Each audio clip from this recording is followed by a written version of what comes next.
주식에 대한 안목과 교양을 재밌게 넓혀주는 해외 주식 플레이리스트. 카이, 오늘은 어떤 기업의 비하인드 스토리를 가지고 오셨나요? 쌤이 수세권이란 신조어 들어보셨죠? 물론이죠.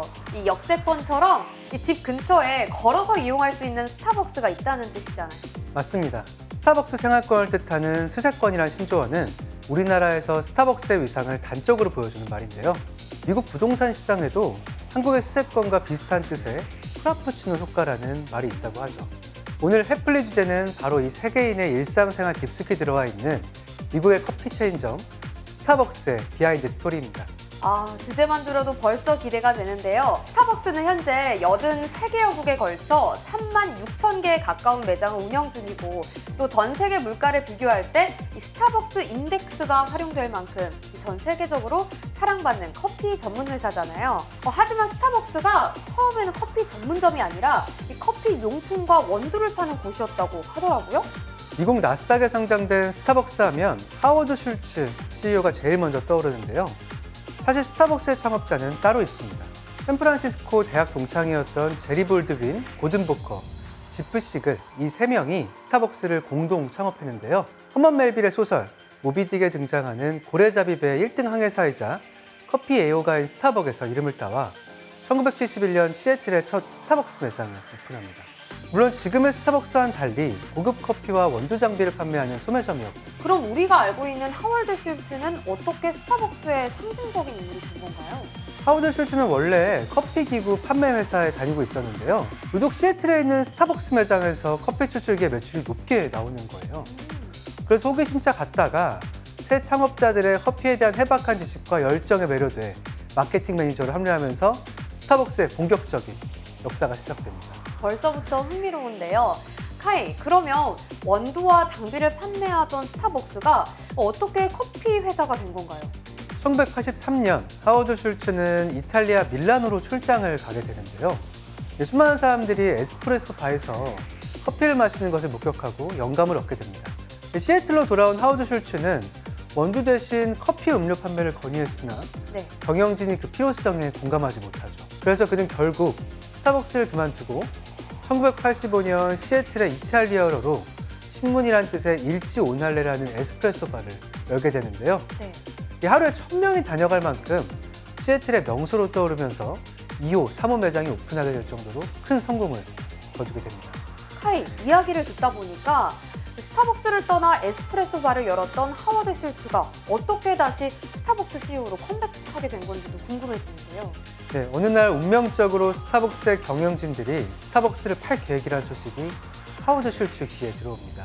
그는 투자자를 모아 마침내 1987년 스타벅스 인수에 성공하면서 이때부터 현재 모습을 갖추게 된 거죠. 이름도 이때 스타벅스 코퍼레이션으로 바꿨고요. 카이, 스타벅스는 한국에서도 가장 사랑받는 커피 프랜차이즈 기업이잖아요. 네, 그렇죠.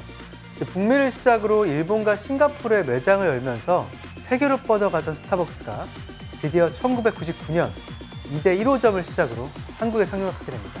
카이, 한국인의 커피 사랑은 성인 한 명당 1년에 353잔을 마실 만큼 세계적으로도 유명하잖아요. 그렇다 보니까 커피 전문점 수만 7만 개가 넘고 한 집 건너 카페가 있단 말이 생길 정도로 경쟁 또한 치열한데요. 그럼에도 불구하고 2022년 10월 기준 전국에 1,750개의 스타벅스 매장이 운영 중이라고 하죠. 이처럼 스타벅스가 한국에서 오랫동안 성공을 거두고 있는 비밀, 무엇일까요?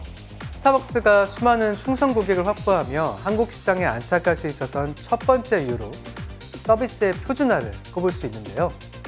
쉽게 말해 어느 매장을 가든지 동일한 맛과 서비스를 즐길 수 있게 하는 겁니다. 스타벅스의 인기와 달리 커피 맛에 부정적인 평을 내리는 사람들이 많은데요. 이는 강배전 원두를 사용하기 때문입니다. 진한 맛과 쓴맛이 강한 강배전 원두는 커피 본연의 향이 약해질 수밖에 없지만 대신 바리스타 간의 편차를 줄여서 일정한 맛을 낼 수 있다는 장점이 있거든요. 또한 전매장을 직영하고 내부 인력도 전원 정규직으로 채용하는 등 독한 품질 관리로도 유명하죠. 덕분에 소비자들은 스타벅스 어디 매장에서든 일정 기준 이상의 커피와 서비스를 누릴 수 있다는 기대를 갖게 되는 겁니다. 이러한 동일한 품질의 서비스는 프랜차이즈의 성공에 아주 중요한 가치 중 하나죠. 한마디로 한마디로 제일 맛있는 커피는 아닐지언정 어느 매장에 가든 일정한 맛의 커피를 즐길 수 있다는 믿음을 준 거네요. 네, 맞습니다. 그리고 이어 소개해드릴 스타벅스의 두 번째 비밀 코드는 고객 중심 서비스인데요. 쌤, 이 커피 전문점에 가면 의뢰 있는데 스타벅스 매장엔 없는 게 하나 있어요. 뭘까요? 혹시 진동벨인가요? 스타벅스 가면 진동벨 대신 음료가 나오면 주문 번호를 불러주는데 몇 번 놓친 경험이 있거든요. 예, 사실 진동벨이 없는 게 불편할 수도 있지만 바로 그 안에 스타벅스의 고객 중심 철학이 담겨 있습니다. 하워드 슐츠가 밀라노에 갔다가 유인이 손님들의 이름을 부르면서 음료를 건네는 모습을 보고 감명을 받아 운영하기 시작한 스타벅스의 호출 방식인데요. 네. 불편할 수 있지만 고객과 유대감을 중시하는 스타벅스의 경영 철학에 걸맞게 고객과 눈을 맞추며 응대하는 거죠. 하지만 카이, 그렇게 되면 주문 번호를 놓칠 수도 있잖아요. 네, 그래서 한국의 스타벅스에서는 콜 마이 네임 서비스를 운영 중인데요. 멤버십 프로그램인 마이 스타벅스 리워드에 가입한 고객의 닉네임을 영수증에 인쇄해 부르는 거죠. 와, 경영 철학을 고수하면서도 또 고객 불만을 유쾌하게 해소한 거네요. 외국의 스타벅스에서는 주문할 때 컵에 고객의 이름을 적어두었다가 음료가 나오면 이름을 부르는 방식으로 음료를 전달하고 있고요. 카이, 그럼 마지막으로 소개해 주실 스타벅스의 비밀 코드는 무엇인가요? 바로 디지털 혁신입니다. 스타벅스는 2014년에 손님이 몰리는 시간대에 길게 늘어선 줄을 보고 다른 카페로 발길을 돌리는 고객을 잡기 위해서 사이렌 오더 시스템을 도입하게 되는데요. 네. 모바일 앱에서 주문과 결제를 동시에 할 수 있는 혁신 서비스로 한국 스타벅스에서 최초로 선보이면서 성공을 거두게 됩니다. 이후 미국에서도 런칭하게 되고요. 줄을 서지 않고도 원하는 시간에 음료를 받을 수 있는 서비스, 정말 획기적인 아이디어였네요. 그런데 카이, 이 서비스 이름에 들어간 사이렌이라는 단어, 몸은 새고 머리는 여자 모습을 한 스타벅스 로고 이름 아닌가요? 호메로스의 서사시 오디세이아에 등장하는 인물로 매혹적인 노래로 근처를 지나는 배의 선원들이 뛰어내려 죽게 만드는 요정이죠. 카이, 다음 이야기도 기대하겠습니다. 네, 해플리 시청자 여러분, 다음 편에서 또 만나요. 안녕.